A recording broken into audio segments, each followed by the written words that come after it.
নমস্কার, আপনাদের সবাইকে পাপিয়ার হেসেলে সাদর আমন্ত্রণ। আপনারা সবাই কেমন আছেন? আশা করছি অনেক অনেক ভালো আছেন। পাকা চাল কুমড়ো দিয়ে যে দুর্দান্ত স্বাদের রেসিপি তৈরি করা যায়, আপনারা এই রেসিপিটি না খেলে বুঝতেই পারবেন না। তো চলুন এই রেসিপিটি শুরু করা যাক। প্রথমে এখানে আমি কিছুটা কই মাছ নিয়ে নিয়েছি। কিছুটা বলতে এখানে হাফ কেজি কই মাছ রয়েছে। হাফ কেজি কই মাছটাকে কেটে ধুয়ে পরিষ্কার করে নিয়ে আমি এর ভেতরে পরিমাণ মতন লবণ ও হলুদ দিয়ে ভালো করে মাখিয়ে ম্যারিনেট করার জন্য 10 থেকে 15 মিনিট এটাকে রেস্টের জন্য রেখে দেবো। এরপরে আমি কড়াইয়ের ভেতর দিয়ে দিচ্ছি সর্ষের তেল। সর্ষের তেলটা গরম হয়ে গেলে কই মাছগুলোকে দিয়ে বেশ উল্টে পাল্টে লাল করে ভেজে তুলে নেব।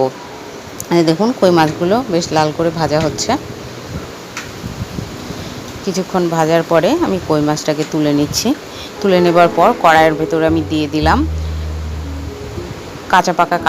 কাঁচা পাকা লঙ্কা, আর তার সঙ্গে দিয়ে দিচ্ছি হাফ টিস্পুন মতন কালো জিরে। দেবার পর একটুখানি নাড়াচাড়া করে আমি টুকরো করে রাখা চাল কুমড়োটাকে দিয়ে দিলাম। দিয়ে এর ভেতরে দিয়ে দিচ্ছি পরিমাণ মতন লবণ ও হলুদ দিয়ে এটাকে ভালো করে আমাকে ভেজে নিতে হবে।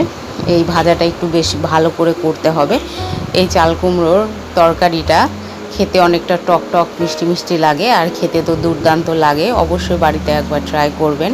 কেমন লাগলো কমেন্টের মাধ্যমে জানাবেন, লাইক করবেন, শেয়ার করবেন বন্ধুবান্ধব আত্মীয়দের মাঝে, আর সাবস্ক্রাইব করে অবশ্যই আমার পাশে থাকবেন।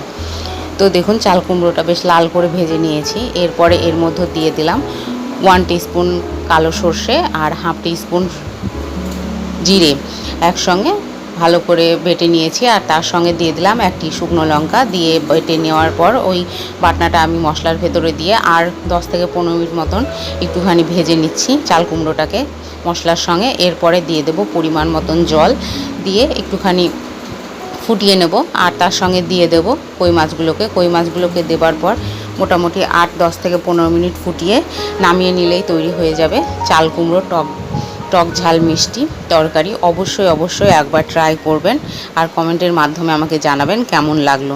এই যে দেখুন দুর্দান্ত স্বাদের চাল কুমড়ো তরকারি তৈরি হয়ে গেছে। সম্পূর্ণ ভিডিও দেখবার জন্য আপনাদেরকে অসংখ্য ধন্যবাদ।